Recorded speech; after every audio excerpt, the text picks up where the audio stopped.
Vamos a empezar.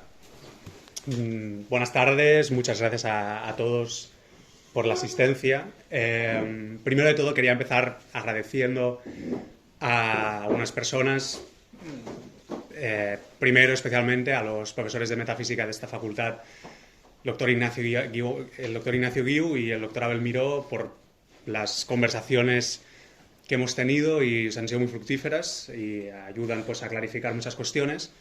También a José Simón aquí presente, porque él me ha enseñado lo poco que sé de latín y de griego y me ayuda a bucear también a Aristóteles y demás, y a Santo Tomás de Aquino, y también a las profesoras Isabel y Susana, porque me han enseñado lo poco que sé de árabe.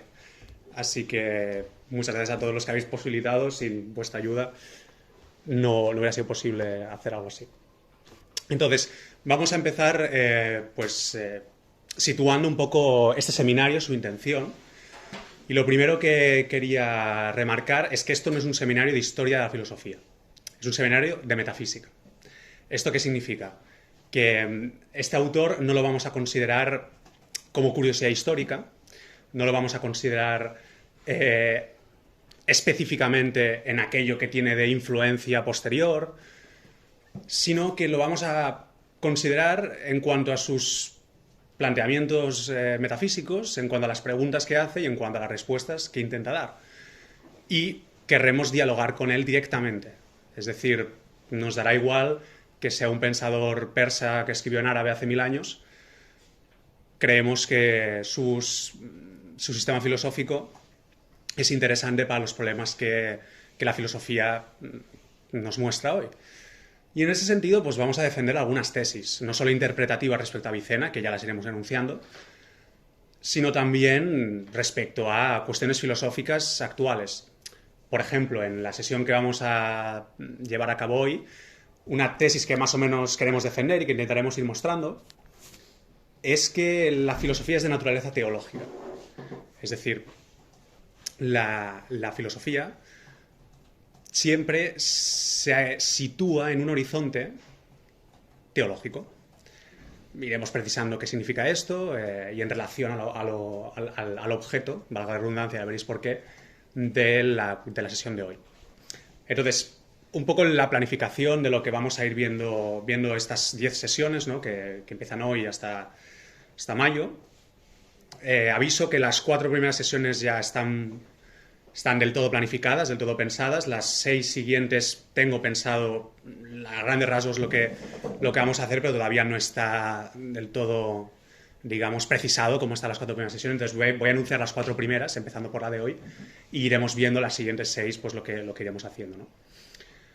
Hoy vamos a estudiar cuál sea el objeto de la metafísica. La semana siguiente estudiaremos cuál sea el inicio de la metafísica, por dónde empieza la metafísica, cuál es su comienzo radical. Y entonces haremos 2 sesiones en las cuales daremos un paso atrás y nos iremos a dos grandes grupos de influencias, 4 influencias en total, de la filosofía de Avicena, las cuales por un lado serán el neoplatonismo helénico, es decir, Plotino y Proclo, y por otra parte la primera filosofía árabe, que serán Al-Kindi y Al-Farabi. Entonces Plotino y Proclo lo estudiaremos en la tercera semana, ya veremos exactamente qué estudiaremos de ellos. Y lo mismo con Al-Kindi y Al-Farabi la 4ª semana. Al-Kindi es el primer filósofo árabe propiamente dicho, y Al-Farabi es de hecho el gran maestro de la filosofía árabe. En el mundo árabe se le conoce como el segundo maestro después de Aristóteles, ¿no? El primer maestro es Aristóteles, el segundo maestro es Al-Farabi, y de hecho por la autobiografía de Avicena sabemos que Avicena entendió por primera vez lo que era la metafísica de Aristóteles, el libro de Aristóteles, después de leer un pequeño comentario que Al-Farabi tiene acerca de este libro, ¿no? Que comentaremos a su debido momento. De hecho ya haremos alguna referencia y cuando traemos a Al-Farabi pues lo veremos también con más detalle. Entonces, bueno, primero de todo vamos a explicar un poco qué es esto, ¿no? Que está en árabe, no sé si alguno sabe leer árabe. Al-Lahiyat min al-Shifa, al-Ilm al-Ilahi, al-Falsafa al-Ula y al-Hikm. Bueno, ese es el nombre de este autor, Ibn Sina. Al-Ilahiyat min al-Shifa es el libro que vamos a leer, ¿de acuerdo? Las cosas divinas de la curación. La curación es un libro muy grande que compuso Avicena, es una especie de enciclopedia de todo el conocimiento que estaba disponible en aquel momento. Y Al-Ilahiyat es el libro, es la parte que se dedica a la metafísica, ¿no? Nosotros lo traducimos por metafísica. De hecho, la traducción latina primera se traduce por de filosofía prima sive scientia divina, o sea, de la filosofía primera o la ciencia divina. Y esos son los tres nombres principales que le da Avicena a metafísica, a la metafísica en este libro y los capítulos que vamos a tratar hoy. Al-Ilm al-Ilahi es la ciencia divina, el Falsafa al-Ula es la filosofía primera y al-Hikma es la sabiduría. Que de hecho, ahora no sé si esto va con Tamarbuta o... Sí, está marbuta, ¿no? Pero sí, pero se entiende. Bueno, pero para ser mejores, es que me acabo de dar cuenta. I Shifa també hi ha 3 punts a sobre. La Shifa. Realment la Shifa. Shifa... Aquesta és una síl·laba. Ah, és veritat, és una xina, sí. Bueno, és que No, res, a vegades un s'oblida.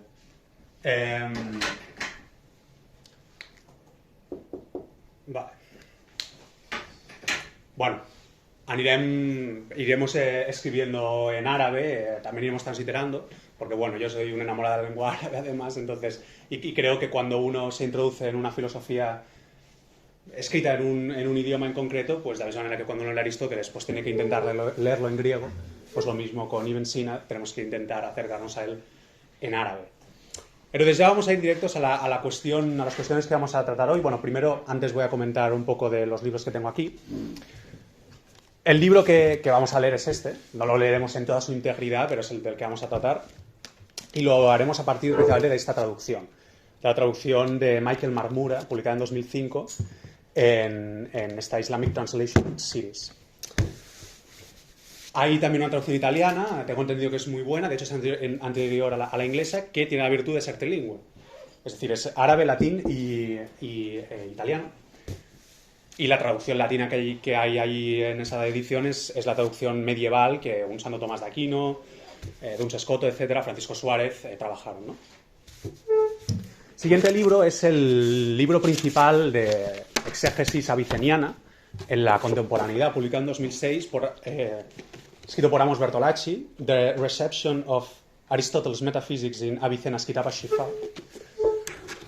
Este es un libro fundamental, ya lo iremos viendo, es en buena medida la fundamentación de lo que interpretativa de lo que vamos a exponer aquí está contenida en los textos de Bertolacci. Y luego pues hay 2 libros más, iré trayendo más libros, dependiendo de las cuestiones que vamos tratando. Este es muy interesante para lo que vamos a ver hoy, es en relación a Aristóteles, que es el libro de Giovanni Reale, la versión original es italiana, el concepto de la filosofía primera y la unidad de la metafísica de Aristóteles. La interpretación que hace Reale de esta cuestión, que ahora iremos desplegando, es muy similar, aunque ya digamos con otros métodos y dialogando con otros autores, es muy similar a la que Avicena nos va a presentar aquí. Y que de hecho es la interpretación que se ha dado de lo que es la metafísica en la gran tradición de la filosofía clásica y especialmente de la filosofía medieval, tanto la filosofía árabe como la filosofía escolástica cristiana, ¿no? Puedo pensar en el proemio al comentario a la metafísica de Aristóteles de Santo Tomás de Aquino, que si nos da tiempo haremos alguna referencia, si no lo dejaremos ahí en el aire. Y por último, esta edición de las obras completas de Plotino, el segundo tomo de la edición de Henry E. Schweitzer, no la edición de Oxford, sino la edición de la Universidad de Lovaina, publicada en Desclée de Brouwer, porque esta edición lleva traducida todo lo que se llama el corpus del Plotino árabe. Esto lo veremos en un futuro, sobre todo cuando hablemos de la teología avicena. Básicamente a Plotino se le leyó en el mundo árabe, no directamente, sino a través de una traducción, comentario que se hizo de algunas partes, de algunos tratados de las Eneadas, ¿no? Y en esta edición de las obras completas de Plotino, pues se ofrece una traducción inglesa de este Plotino árabe, que como ya iremos viendo, en el mundo árabe la mayor parte de las veces se le llamó la teología de Aristóteles a este texto. Entonces se le atribuye a Aristóteles y veremos las cuestiones que esto genera. No confundir con el Liber de Causis medieval o libro del puro bien, si no me equivoco, en árabe, que es un texto que luego comenta Santo Tomás de Aquino. No es lo mismo, aunque ambos son textos neoplatónicos y árabes. Entonces, vamos a empezar con la cuestión. Lamentablemente no vamos a poder tratar en todo lo que me gustaría los antecedentes de las formulaciones de Avicena. Esto es algo que trataré en unas prácticas que voy a impartir la asignatura de metafísica con mayor detalle. Y entonces aquí va a quedar solo apuntado. Es decir, efectivamente, las formulaciones que vamos a ver ahora acerca de lo que sea el objeto de la metafísica tienen unos antecedentes clarísimos en Aristóteles. De hecho, estos 3 nombres vienen de Aristóteles. Y ahora solo haremos una pequeña referencia.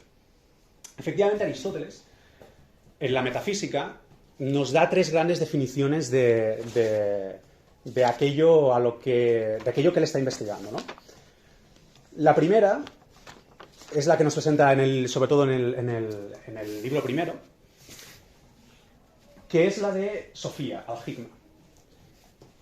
Y él la define como el saber de las primeras causas y los primeros principios. Luego nos da la definición famosa en la que se habla de la episteme tis theorei to on geon, es decir, la episteme, ¿no? La ciencia que contempla lo que es en tanto que es, o bueno, aquí los que saben más griego que yo esto lo podrían discutir mejor, que se identifica sobre todo con la filosofía primera. Y por último, la teología, al-ilm al-ilahi en el caso de Avicena, o la teología en el caso de Aristóteles, que la definición exacta sería la de la ciencia que estudia la primera causa y los primeros motores, ¿no? Entonces, aquí la gran discusión, que desde el propio Aristóteles hacia adelante y hoy en día continúa, es la de si hay una unidad entre estas 3 caracterizaciones de metafísica, ¿no? Entre si la ciencia de las primeras causas y los primeros principios es la misma ciencia que contempla lo que es en tanto que es, y es la misma ciencia que estudia la primera causa, ¿no? Contemporáneamente, por ejemplo, un ejemplo muy claro de esto es la interpretación de Jäger. Ha habido muchos autores que han considerado que no, o la de Pierre Aubenque, que esto mostraría que la metafísica de Aristóteles es una filosofía aporética, ¿no? Es una filosofía que lleva a caminos sin salida y que de hecho su virtud estaría en esto, ¿no? Estaría en mostrar los problemas que surgen y los caminos problemáticos a los que nos llevan estas consideraciones. Otra tradición, que de hecho es la tradición clásica, es la tradición que Avicena, digamos, representa en este caso, es la de considerar que no solo hay una congruencia entre estas 3 definiciones, sino que hay una unidad sistemática. Es decir, que la ciencia de lo que es en tanto que es, la ciencia de las primeras causas y los primeros principios, y la ciencia de Dios, la teología filosófica, son lo mismo. Pero estos 3 nombres entendidos, digamos, poniendo el foco sobre posiciones diferentes de este estudio. Entonces, lo que vamos a ver básicamente es esto. Vamos a leer detalladamente los 2 primeros capítulos de la Metafísica de Avicena y vamos a ver pues, cómo él se enfrenta a esta cuestión. El primer antecedente obvio de Avicena en esta cuestión es Al-Kindi, que es el primero de los filósofos árabes. De hecho, se le llama el filósofo de los árabes. Y de hecho, de los grandes filósofos árabes es el único árabe propiamente.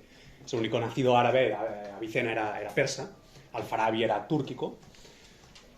Y Al-Kindi sí que era árabe, ¿no? Y Al-Kindi, en su tratado que no nos ha llegado en su totalidad, titulado Fil Falsafa al-Ula, sobre la filosofía primera, nos define la filosofía primera básicamente como la filosofía que se pregunta por Dios.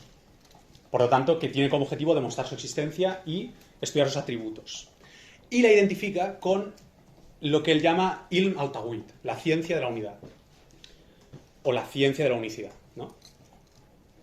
Esta ciencia de la unidad, de la unicidad, en la teología clásica islámica, es de hecho bastante equiparable a la propia teología islámica.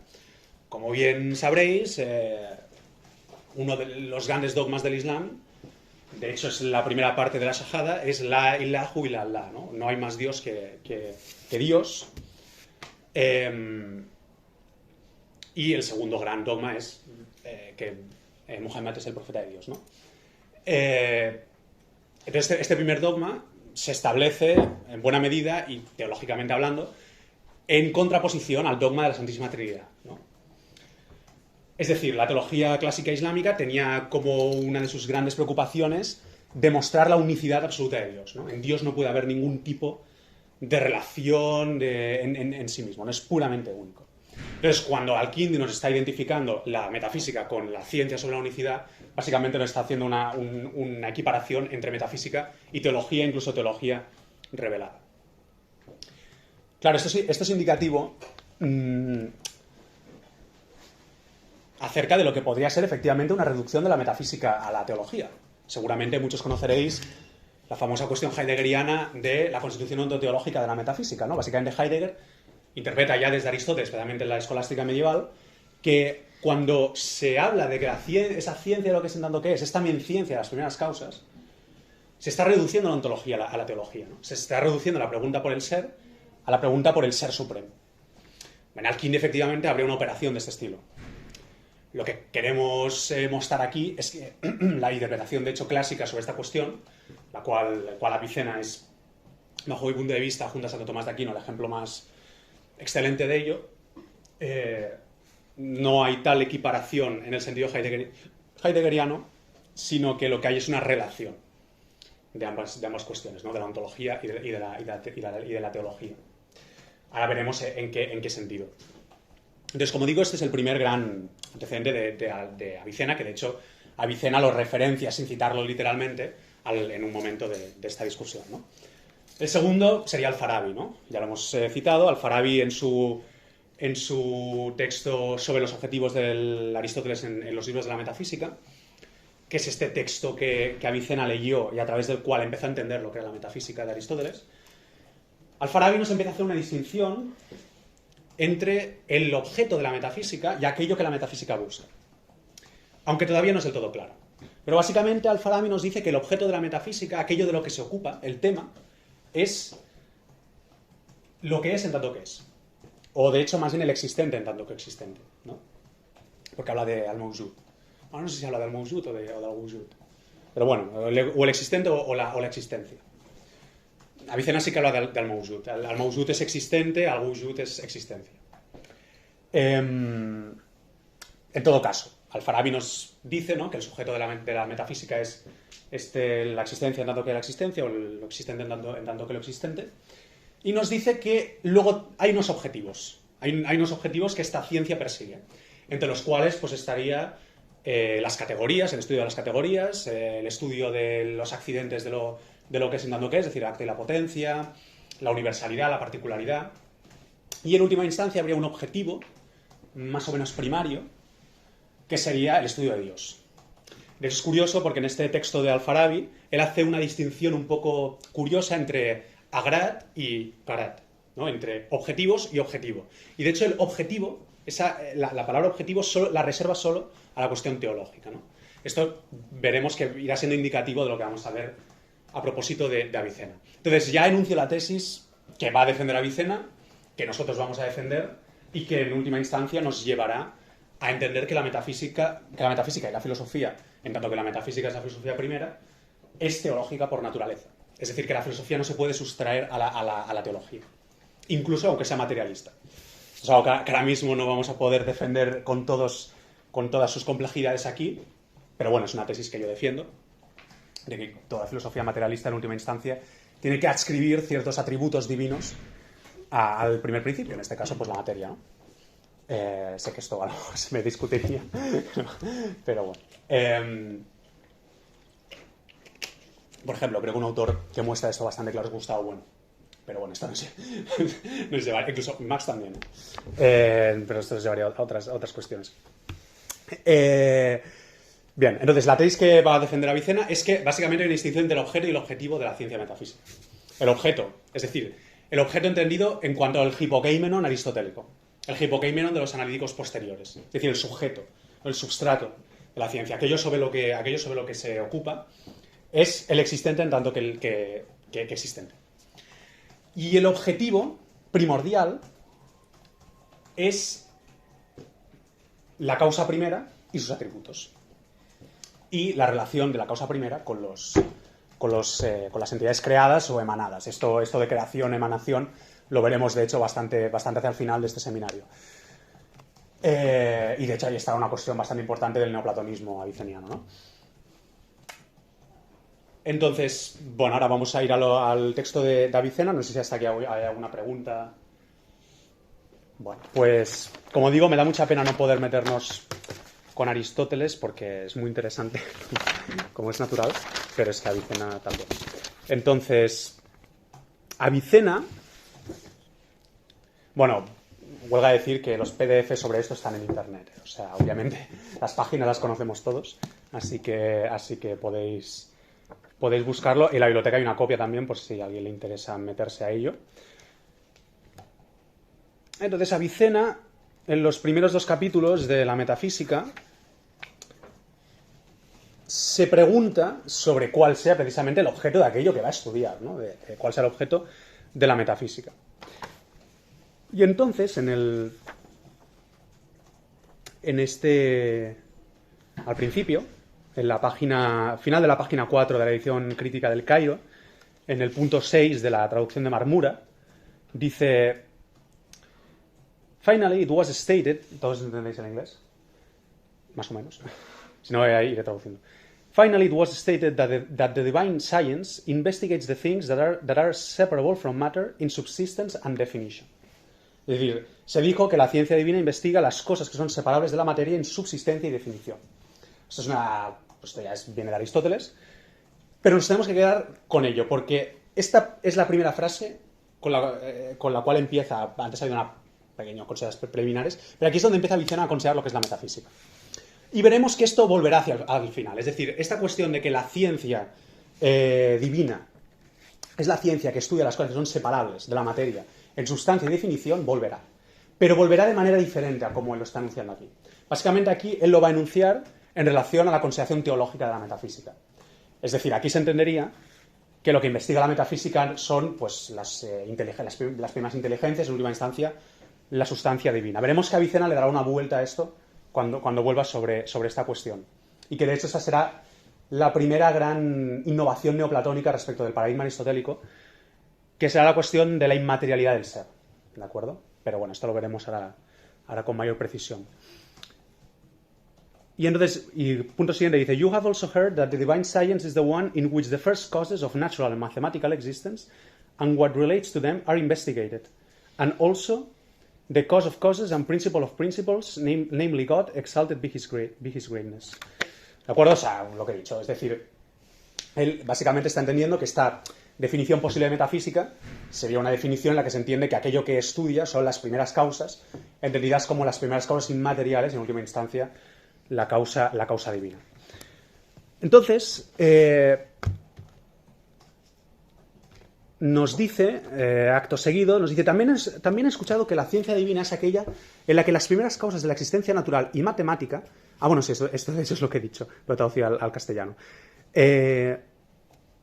Entonces, es importante clarificar que aquí simplemente, digamos, ha constatado las opiniones existentes. Digamos, esto no es lo que Avicena nos quiere mostrar. Entonces, a partir de aquí se nos presenta un gran problema. Es decir, ¿el objeto de la metafísica es Dios o es otra cosa? Y entonces nos dice en el 1.8, de hecho me voy a servir porque yo hice unas pequeñas traducciones, así que me voy a ir sirviendo, para que voy a ir comprobando que lo estoy diciendo bien.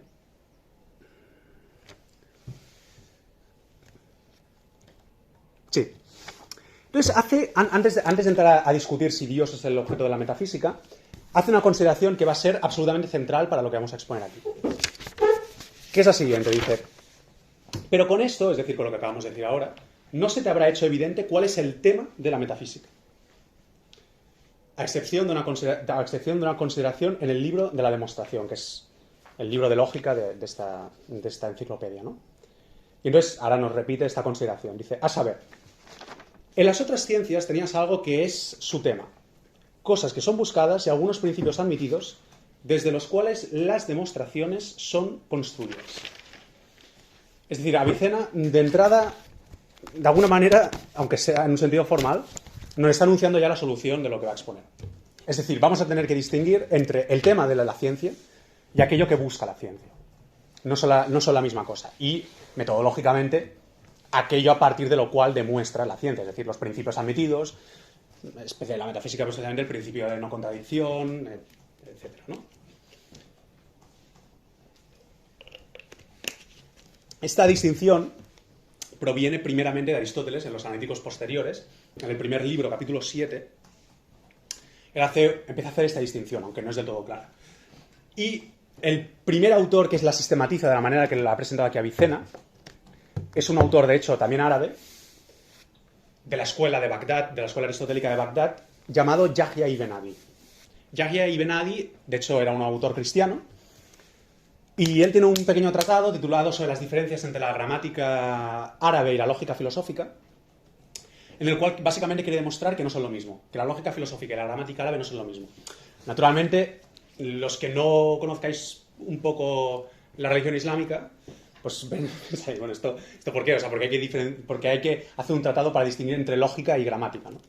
Bueno, el caso es que en la teología islámica se entiende que el Corán es palabra literal de Dios. Es decir, no es, como en la religión cristiana, palabra inspirada por Dios. En la religión cristiana se entiende que los textos revelados son escritos por seres humanos, inspirados por el Espíritu Santo. En la religión islámica se entiende que el Corán es revelación directa al profeta, ¿no? Claro, esto lo que implica, rápidamente, es entender que la lengua árabe es la lengua idónea para la revelación divina. Entonces tiene que tener algunas propiedades diferentes a las otras lenguas que la han hecho, pues, la mejor para darse a la revelación divina. Entonces, los estudios gramaticales medievales árabes, de alguna manera, eran parecidos o sea, en su intención querían ser como una especie de lógica, por resumirlo muy claramente, muy brevemente. Entonces, Ibn Adi, como cristiano, obviamente no cree en estas cuestiones y hace un tratado para tratar de mostrar estas diferencias, ¿no? Y en ese tratado él establece una distinción, que es esta distinción entre el objeto y el objetivo de una ciencia, ¿no? Que él la toma, inspirado de los analíticos posteriores de Aristóteles, pero la formula por primera vez de manera sistemática. Este tratado hay una traducción italiana, creo que se titula la demostración. Bueno, lo buscaré y la semana que viene os lo diré, porque eso es donde lo he sacado yo. Así que, digamos, este es el antecedente directo de esta distinción que establece aquí Avicena. Como digo, es central en lo que vamos a ver. Se podría preguntar, bueno, ¿hasta qué punto, porque Avicena no cita a este autor, hasta qué punto es real esta influencia? Aquí hay que entrar en especulaciones históricas. Resumidamente, Avicena hay un determinado momento en su metafísica en que critica a estos aristotélicos de Bagdad, de los cuales Ibn Adi era uno de los principales maestros. Entonces se puede suponer que leyó a Ibn Adi. Entonces, dentro de esa suposición se puede entender que Avicena tomó algo que le parecía correcto de la filosofía de Ibn Adi, aunque a pesar de que luego criticara muchas cuestiones, ¿no? Esto también para entender que Avicena no es un aristotélico puro, que muchas veces, digamos, la visión que tenemos aquí de Avicena es que es un aristotélico, y efectivamente es un aristotélico, pero también es otras cosas, entre las cuales, de hecho, es un neoplatónico, como querremos defender. Entonces, bueno, hecha esta distinción, vamos a ver cómo él nos muestra que Dios no es el objeto de la metafísica. Entonces se enuncia un presupuesto que es central de hecho, en toda la filosofía clásica. Esto viene desde Aristóteles, que es el siguiente. Dice: el asunto de toda ciencia es algo cuya existencia es admitida en esa ciencia, siendo lo único investigado sus estados. Es decir, desde la teoría del conocimiento aristotélica, si se le puede llamar así, se entiende que aquello de lo que va a tratar una ciencia tiene que estar presupuesto en esa ciencia. Por ejemplo, si la biología es la ciencia de lo que es en tanto que está vivo, pues la existencia de las cosas vivas la presupone la biología, no la demuestra. Lo que mostrará la biología pues es cómo es un perro, cómo es las relaciones entre las especies animales, pero la propia existencia de las sustancias vivas la presupone la biología, no la puede demostrar. Digamos, en la jerarquía de las ciencias clásicas, pues se entiende que de unas ciencias se van demostrando los principios de las otras, ¿no? Entonces, y de hecho, para culminar en la metafísica como maestra de las ciencias, ¿no? Entonces, es un presupuesto fundamental que, de hecho, si lo negáramos, pues negándolo sí que se podría entender que, por ejemplo, Dios pudiera ser el objeto de la metafísica.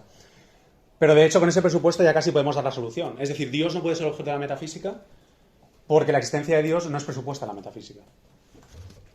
A no ser que seamos muy anselmianos, ¿no? De San Anselmo de Canterbury, y aceptemos el argumento ontológico. Cosa que, por cierto, esto es muestra de que Avicena no lo acepta. En Avicena no hay argumento ontológico, a pesar de que a veces se entienda que sí. Precisamente, como no hay argumento ontológico, es decir, no entendemos que la existencia de Dios es autoevidente, y por tanto entendemos que la existencia de Dios hay que demostrarla, se entiende que Dios no sea el objeto de la metafísica. No sé si me explico, ¿no?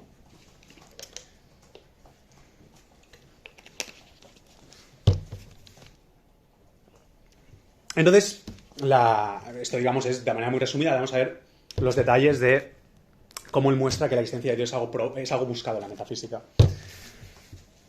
Nos dice, hay dos opciones. O se busca en esta ciencia, perdón, o se busca en otra ciencia y se admite en esta, o no se busca en otra y se admite en esta ciencia. Entonces, la primera opción, básicamente, se desmiente estudiando las otras ciencias. Es decir, cuando se estudia física, cuando se estudia biología, cuando se estudia química, no se busca la existencia de Dios. Es algo que no se prueba, ni siquiera en la filosofía aristotélica. O sea, ni siquiera en la física de Aristóteles, que hay una prueba de algún modo acerca de la existencia de Dios. La prueba fuerte de Aristóteles es la del libro 12 de la metafísica, no la del libro 8 de la física. La prueba del libro 8 de la física es de alguna manera, y de hecho es en el espíritu de la prueba platónica de Leyes 10, es en alguna manera una prueba tentativa para convencer. Pero la prueba demostrativa es la prueba del libro 12 para Aristóteles. Entonces esto ya se descarta rápidamente. Y dice, de esta segunda opción, es decir, que no se busca en otra y se admite en esta ciencia, hay dos opciones ulteriores, que sería o su existencia es evidente o se desespera de probar su existencia. Su existencia es evidente sería argumento ontológico. Esto lo descarta Avicena. Por lo tanto, podemos entender que en Avicena el argumento, para empezar, porque él no tiene noción de un argumento ontológico, esto ya de entrada, ¿eh? Pero bueno, en nuestra actualidad, pues podemos identificarlo con lo que sería un argumento ontológico, y para Avicena, pues esto no cabe. Es decir, no cabe que la existencia de Dios sea evidente por sí misma. La segunda posibilidad, que sería desesperar de probar su existencia, se niega porque, primero, hay una prueba de su existencia, y segundo, porque una existencia que se desespera de demostrar no puede ser admitida. Obviamente aquí está operando de alguna manera un presupuesto, es decir, que la existencia de Dios es admitible, de entrada, ¿no? O sea, la existencia de Dios se puede admitir. Claro, si ya de entrada entendemos que la existencia de Dios es inadmitible, entonces, pues bueno, se podría considerar esta segunda posibilidad, ¿no? Pero como la existencia de Dios es admitible, y como no se demuestra en ninguna otra ciencia, y como no es autoevidente, pues tampoco se desespera de ella. Porque por principio puede ser probada.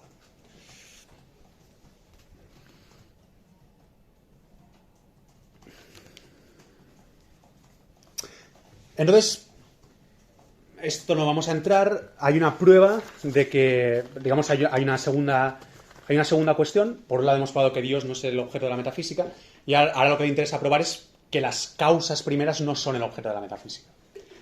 Esta argumentación es más compleja y no vamos a entrar en ella, pero vamos a darla por válida de momento. Es decir, vamos a dar por válido de que las primeras causas, es decir, tanto las cuatro causas aristotélicas como las primeras causas, bueno, de hecho las primeras causas entendidas en el sentido divino, pues ya por la propia cuestión de que Dios no es objeto de la metafísica, pues ya se entendería que no son su objeto, ¿no? Pero la otra noción de primeras causas, que son las causas en cuanto tal, ¿no? La causalidad en cuanto tal, es decir, la cosa formal, material, final y eficiente. No las he dicho en el orden, pero bueno. Esta argumentación es un poco más compleja y no vamos a entrar en ella. Entonces, vamos a leer un poco para recapitular pues, lo que aquí nos ha presentado a Avicena, y así pues lo leemos directamente a él.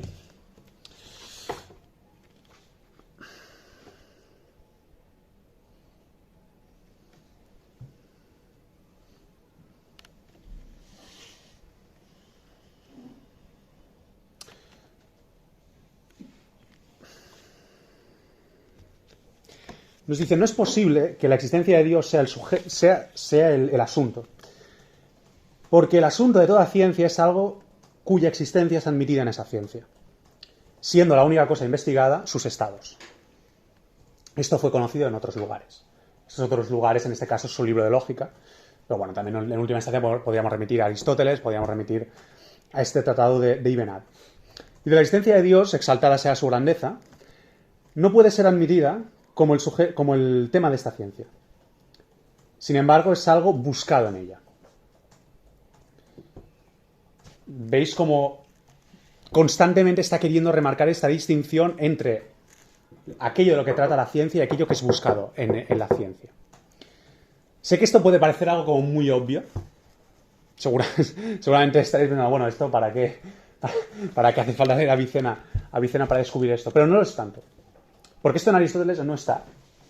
Y le genera unos problemas en los cuales ahora no nos podemos meter por cuestión de tiempo. Bueno, si luego tenemos un poco más de tiempo nos meteríamos. Pero bueno, esto en Aristóteles no está a la hora de caracterizar la metafísica. Y tanto es así que luego la interpretación que hace Heidegger, por ejemplo, de la metafísica de Aristóteles es prescindiendo completamente de esta distinción. Entonces, no es algo tan obvio. De hecho, la filosofía en buena medida es un poco también el saber de lo obvio. Por eso es tan difícil la filosofía. Porque cuando uno lee a Aristóteles se da cuenta de que está diciendo cosas que son bastante obvias, pero que son tan obvias, tan fundamentales, que son muy difíciles de expresar, ¿no? Por eso la filosofía tiene muy pocos problemas, por cierto. Los problemas de la filosofía son 4 contados. Y nos dice, esto es porque, si no fuera el caso, la existencia de Dios tendría que ser o bien admitida en esta ciencia, pero buscada en otra, o admitida en esta ciencia, pero no buscada en otra. Y entonces hace toda esta argumentación que hemos visto, ¿no? Pero, como digo, lo que nos es muy interesante de guardar es esta frase clave, ¿no? La existencia de Dios no puede ser admitida como el sujeto de esta ciencia. Entendido sujeto como el hipokémenon, ¿eh? Aquí dejémonos de modernidades. Sino como algo buscado en ella. Entonces vamos al meollo de la cuestión, que es, bueno, la cuestión positiva, es decir, ¿cuál es el objeto de la metafísica? Y aquí veremos que en la cuestión de cuál es el objeto de la metafísica entrarán estos 3 nombres.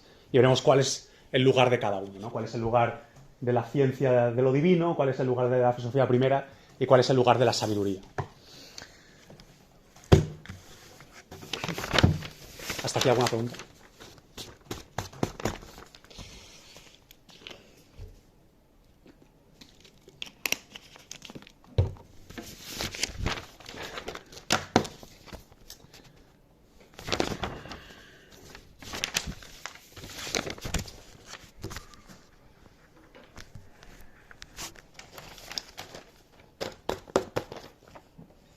Vamos a centrarnos en una prueba solo. Da 3 pruebas Avicena de cuál es el objeto de la metafísica. Vamos a centrarnos en una solo, porque es de hecho la más larga y la más interesante bajo mi punto de vista. La otra es una reformulación de alguna manera. Y la tercera, bueno, es una prueba que él da saliendo al paso de una posible crítica. Pero digamos, la prueba central, el cuerpo argumentativo de lo que Avicena nos quiere mostrar está en esta primera prueba.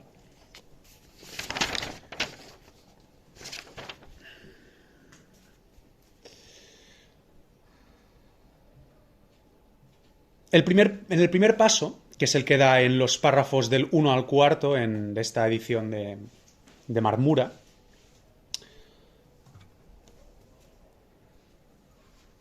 nos muestra que ninguna otra ciencia, es decir, ni la física, ni la matemática, ni la biología, ni la psicología, ninguna otra ciencia estudia su asunto, su tema, en cuanto existente.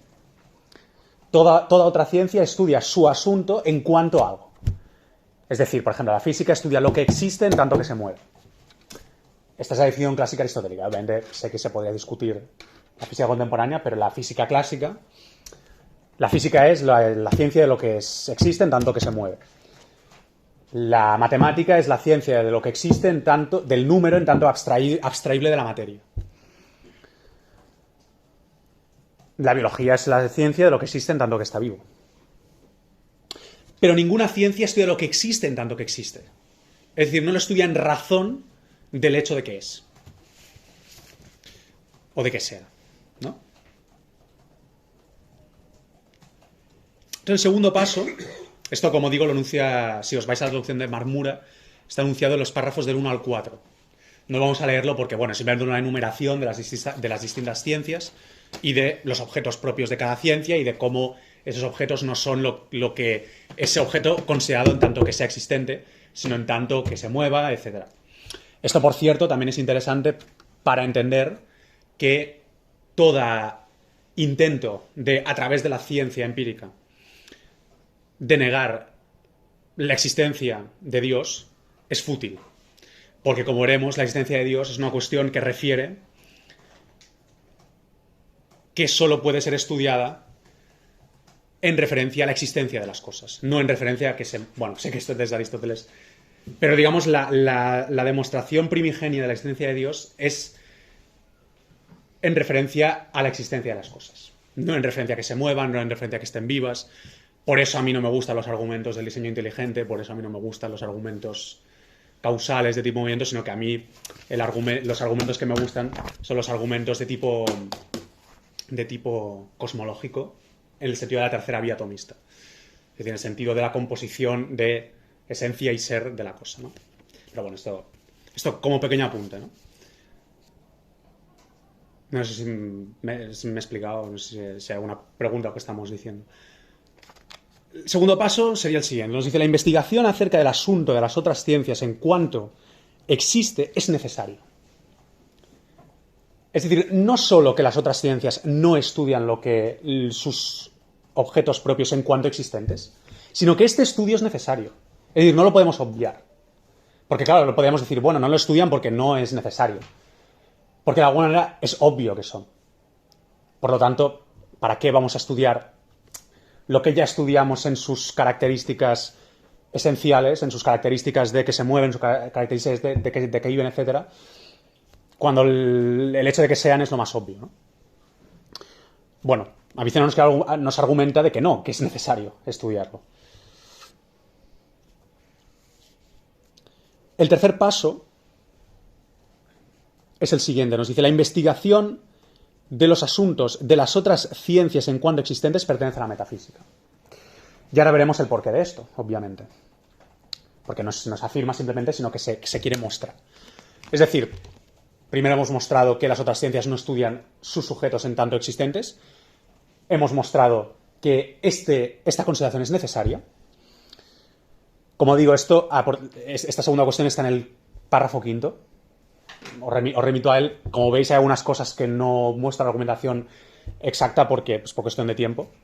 Y porque creo que la argumentación clave es la de ahora. Es decir, es el mostrar que esta consideración es propia de la metafísica. Esta argumentación se da a partir del párrafo séptimo de esa traducción.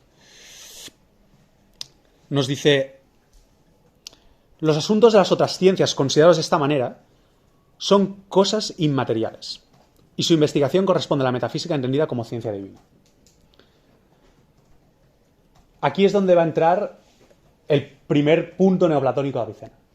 Sé que esto se anunciaba como un estudio de Avicena en relación a su neoplatonismo. Pues aquí aparece lo primero. Y aquí sí que vamos a tener que hacer una referencia obligada a Aristóteles. Aristóteles nos dice muy claramente en el libro Epsilon, si no me equivoco,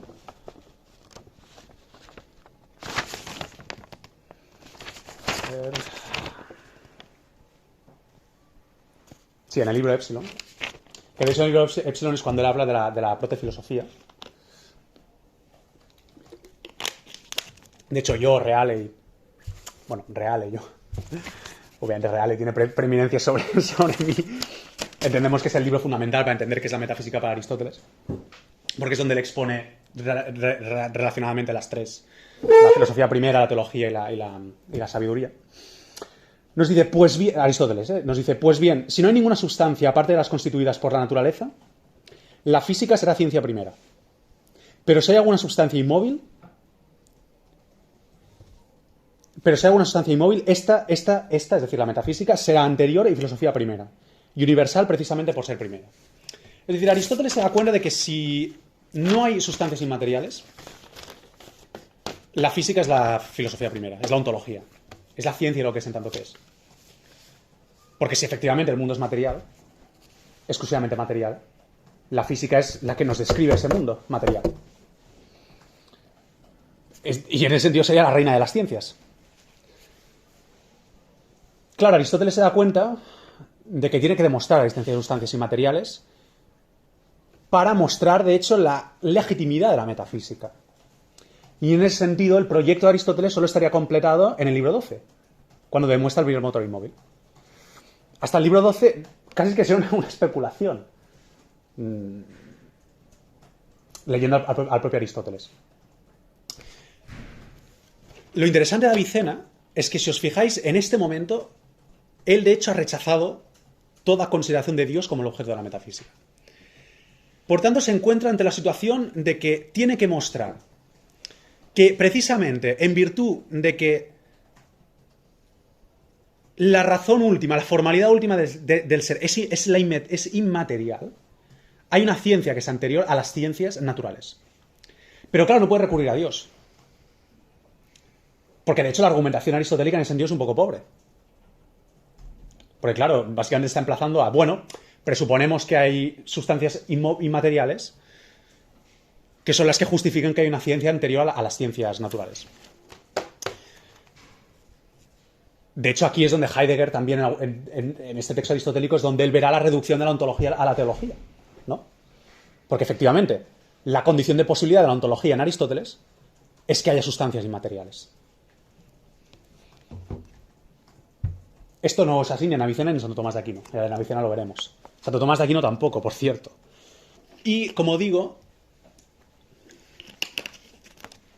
la gran fuente de lo que vamos a exponer ahora, como ve muy bien Amos Bertolacci, es neoplatónica.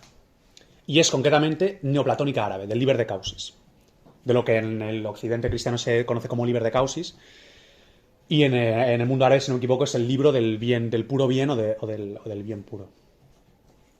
Allí básicamente se nos dice en un determinado momento que la primera de las cosas creadas es el ser. Esta es una formulación que, de hecho, cuando veamos a Plotino lo veremos con más claridad, qué significa esto. Pero básicamente la idea que tenemos que retener aquí es que la primera de las cosas creadas, es decir, antes del mundo material, es eso que llamamos ser. Por tanto, es inmaterial. O sea, el ser en su constitución primera es inmaterial. Claro, esto Avicena no lo formula exactamente de esta manera porque esto depende de ciertos presupuestos ontológicos neoplatónicos que Avicena, de hecho, no comparte. Entonces, veremos que la justificación que realiza Avicena a esta proposición, que se que la mantiene, es decir, que el ser en su razón última es inmaterial, lo va a argumentar de manera diferente. Y yo creo que para este propósito, incluso para el diálogo con la filosofía actual, es más interesante.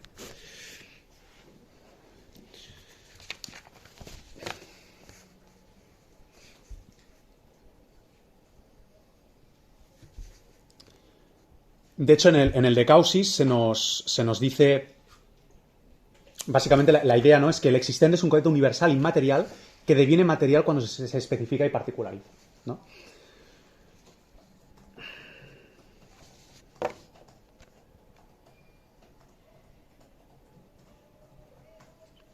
De hecho, voy a leer la proposición del Liber de Causis exactamente, porque ya que la tengo aquí, nos dice: la primera de las cosas creadas es el ser, y antes que él no ha sido creada otra realidad. Y esto es así porque el ser está por encima del sentido, por encima del alma y por encima de la inteligencia. y no hay después de la causa primera efecto que se extienda más ni antes que. Es decir, la idea fundamental es que el ser es el concepto más universal y en ese sentido es previo a la particularización material, ¿no? Veremos que esta idea es poco parecida a lo que nos va a decir Avicena, aunque él parta desde otra referencia exacta. Y para esto sí que vamos a leer exactamente a Avicena. Es un poco intrincado lo que nos va a decir ahora, pero es muy interesante.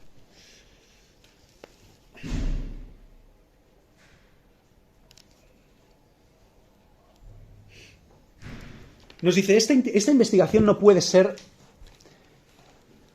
parte ni del conocimiento de las cosas sensibles ni del conocimiento de aquello que existe en las cosas sensibles. Los actos de estimar, de querer y de definir, sin embargo, quitan lo que existe en las cosas sensibles de lo sensible. Es, por lo tanto, parte del conocimiento de aquello cuya existencia es separable. Bueno, aquí está la teoría aristotélica de que el entendimiento, cuando entiende, es uno con la cosa. Y como el entendimiento es inmaterial, aprehende aquello que hay de inmaterial en la cosa, ¿no? Esto es una suposición que hace Avicena. La argumentación viene de manera más clara posteriormente. Nos dice, en cuanto a la substancia, es claro que su existencia, en tanto que es solo substancia, no está conectada con la materia. Si no, no habría sustancia que no sea sensible. En cuanto al número, aplicaría tanto a las sustancias sensibles como a las no sensibles. Por lo tanto, en cuanto a número, no está vinculada a las sustancias sensibles. Y ahora viene la argumentación fuerte de Avicena. Nos dice, en el caso de la medida, y esto va a una de las cuestiones centrales de la física aristotélica, que eso creo que tú lo has trabajado bastante, el tema del espacio. Y en el caso de la medida, sin embargo, la palabra que la denota es un término equívoco. Dice, incluye aquello que se dice medida, por lo cual es entendido aquello que da subsistencia a un cuerpo natural. Y también aquello que se dice medida, aquello que se entiende como una cantidad continua predicada de la línea, de la superficie y de un cuerpo determinado. Tú has conocido la diferencia entre estas dos, la has conocido en la física. Ninguna de las dos está separada de la materia. Sin embargo, la medida en el primer sentido, vamos a recordarlo, la medida por la cual se entiende la extensión que da subsistencia a un cuerpo natural,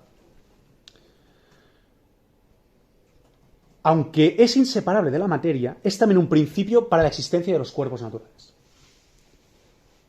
Por lo tanto, si es principio de su existencia, su subsistencia no puede estar conectada con ellos en el sentido de que derive su subsistencia de las cosas sensibles. Más bien, las cosas sensibles derivan su subsistencia de ella. Por lo tanto, es esencialmente anterior a las cosas sensibles. Y entonces dice, este no es el caso con la forma. Pues la forma es un accidente, tal.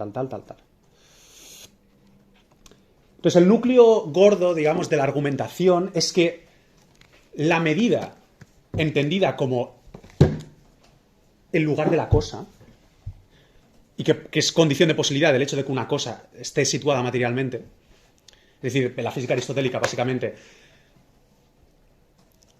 la materia siempre se da en un espacio y el espacio siempre se da con materia. No hay espacio vacío y no hay materia sin espacio. Pues este espacio, en tanto que es principio de las cosas materiales, no puede derivar su subsistencia de las cosas materiales. Porque es principio de ellas. En todo caso, ellas derivan su subsistencia de este principio. Y por lo tanto, aunque no pueda existir separada de la materia en su formalidad última de ser, de existencia, es inmaterial en cuanto principio de lo material. En este sentido concreto del lugar situado, del lugar en el que está situada el cuerpo material. Entonces, como veis, volvemos a esta formulación del de Causis. Existente es un concepto universal e inmaterial que deviene material cuando se especifica y particulariza. ¿Vale? la noción de existente en tanto que existente, según la cual esta es la realidad más universal y posee una naturaleza bien definida, consistente en especies y propiedades antes de devenirse el existente que es natural. Es decir, lo que estudia la metafísica es el existente en tanto que existente, en su formalidad última inmaterial. Y como vemos, el argumento que nos ha dado Avicena es básicamente solo con un principio en concreto. O sea, no le ha hecho falta irse a otros principios. Con el principio de la medida, entendida como aquello de lo cual se deriva la subsistencia de las cosas materiales. Entonces vamos a leer la formulación exacta de Avicena acerca de cuál es el objeto de la metafísica. ¿Esto se ha entendido? Si no se ha entendido, pregunten. ¿Se ha entendido? ¿Sí?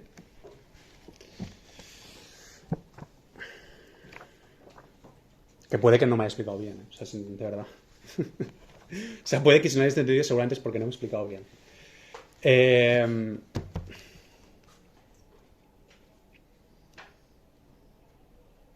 Dice, es evidente que todos estos sujetos caen en la ciencia que se ocupa de aquellas cosas cuya subsistencia no está conectada con los sensibles. Es imposible postular para ellos un asunto común, otro que el existente del cual constituyen los estados y las circunstancias accidentales. Pues algunas sustancias, otros son cantidades, otros son categorías. Y esto es la frase fundamental. Ningún sentido fundamental puede ser común a ellos otro que el verdadero sentido de existencia. Es decir, la metafísica, según Avicena, estudia lo que existe en tanto que existe en su formalidad última y aquellas propiedades, que las llama accidentes aquí, y aquellas especies, es decir, las categorías, que le acompañan a esta noción previa a cualquier particularización material. Cuando empiezan a haber particularizaciones materiales, aquí entran las ciencias particulares, la física, la biología, la psicología. ¿De acuerdo?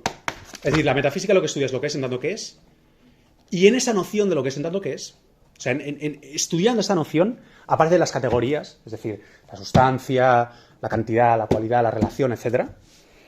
Y las propiedades esenciales, digamos, que acompañan necesariamente a la existencia, que son el acto y la potencia, etc. La particularidad y la universalidad.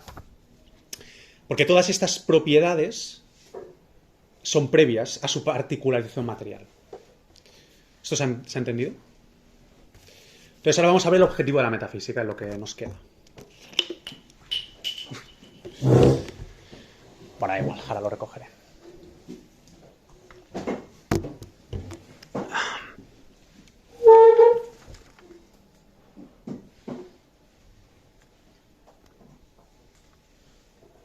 En esta formulación de cuál es el objetivo de la metafísica es donde finalmente veremos cómo se conjuntan estas tres, digamos, estos tres nombres de metafísica. Recordemos al-ilm al-ilahi, la ciencia divina, al-falsafa al-ula, la filosofía primera, y al-hikma, la sabiduría. Primero nos da una división de la metafísica. Nos dice que la metafísica es la investigación de las causas últimas y la primera causa. Es la investigación de lo que ocurre accidentalmente al existente, es decir, estas son las propiedades de las que hemos hablado, el acto y la potencia, etc.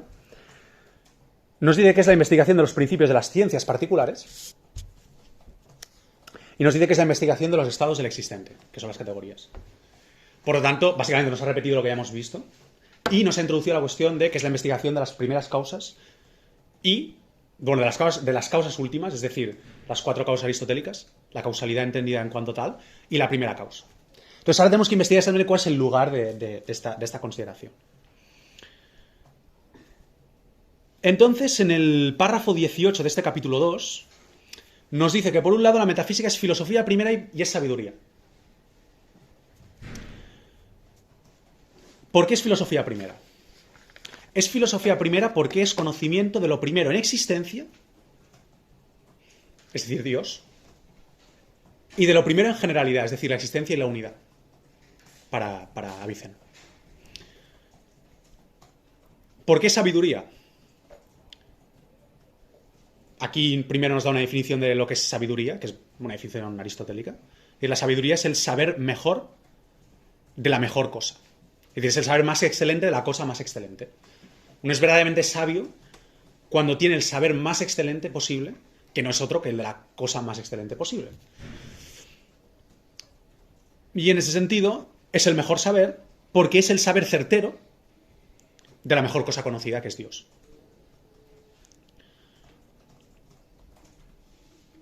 Aquí, como veis, estamos constatando... Ahora vemos exactamente cuál es la relación entre estos sentidos de metafísica. Y en los párrafos 18 al 19 nos dice que la metafísica es ciencia divina y nos remite a esa definición primera de ciencia divina que hemos visto, según la cual es el conocimiento de las cosas separables de la materia en definición y existencia. Y entonces aquí, si os fijáis, podemos entender la vuelta que le da Avicena a esta definición. Pues claro, si para un Al-Kindi esto significa la ciencia de Dios, porque es lo que es primeramente separable de la materia, claro, para Avicena, ¿qué significa? Pues el existente en cuanto existente, sus principios y accidentes, y sus principios y accidentes. Puesto que son previos a la existencia, a la materia, y ninguna depende para su existencia de la existencia de la materia. Es muy interesante ese círculo que ha dado. Es decir, sin negar porque esto va a ser muy importante para la reconciliación de todos los aspectos de lo que es la metafísica. Sin negar la definición en letra de lo que es la ciencia divina, es decir, ciencia de las cosas separables de la materia en subsistencia y definición, niega que eso significa que el objeto de esta ciencia sea Dios y afirma que el objeto de esta ciencia es el existente, en tanto que existente, entendido como aquello que es formalmente inmaterial. Y por tanto es separable de la materia, tanto en definición como en subsistencia.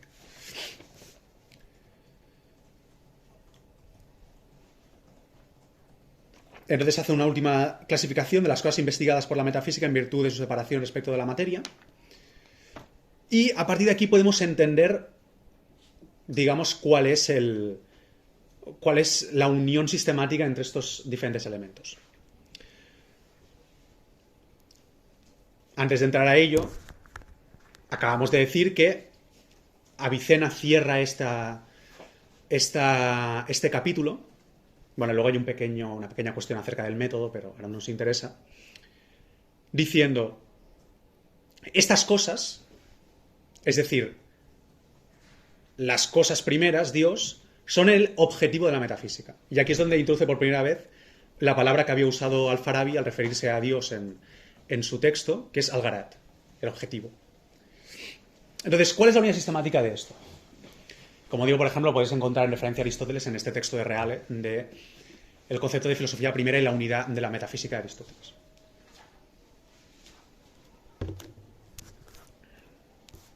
Toda ciencia es un saber en y por las causas.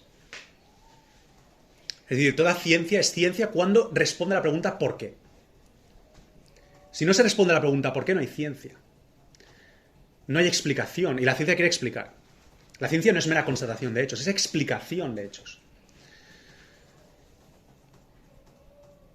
Claro, si la metafísica es la ciencia de lo que es en tanto que es lo más universal, en su razón última, inmaterial, las causas de esta ciencia son las más universales.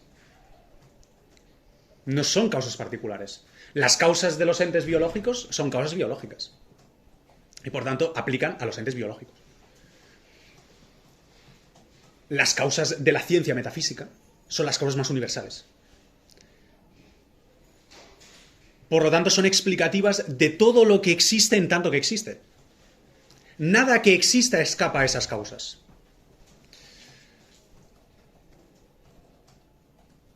Pero claro, la causa última la causa última más universal no puede ser otra que la causa primera. Es decir, si estamos buscando la causa más universal, las causas más universales, esas causas más universales tienen que ser las causas primeras. No pueden ser otras. No puede haber... Las causas a las que llega otra ciencia no pueden ser más primeras que las causas que afectan a todo lo que existe. Porque, de nuevo, las causas que afectan que explican los entes biológicos no afectan a los entes geológicos. Las causas que explican el comportamiento psicológico humano no afectan al comportamiento de los peces. ¿De acuerdo? O sea, si la metafísica es la ciencia de lo más universal, en ese sentido es la ciencia universal, y como toda ciencia es un saber en y por las causas, es decir, solo es saber cuando llega a las causas de este saber más universal tienen que ser las cosas más universales. Y en ese sentido no puede ser otra que la causa primera. Entonces, es filosofía primera porque es la filosofía de lo primero. Es la filosofía del concepto primero, que es el concepto de existente. Como muy dice Santo Tomás de Aquino, nada se puede decir sin decir es, sin decir entidad. Cuando te preguntas sobre algo siempre, aunque no lo formules claramente, siempre está detrás la razón que es. Entonces, filosofía primera porque es la filosofía de lo primero, de lo que es. Y es sabiduría porque es saber de causas, como nos decía Aristóteles. La ciencia que investigamos es sofía, sabiduría, porque es ciencia de causas y de primeros principios. Y como estas causas son las causas de lo más universal, es ciencia divina. Porque son las causas más universales.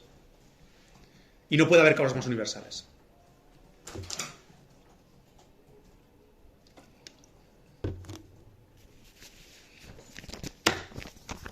Bueno, hasta aquí la primera formulación sistemática en la historia de la filosofía de cuál es el objeto de la metafísica, que es de la de Avicena.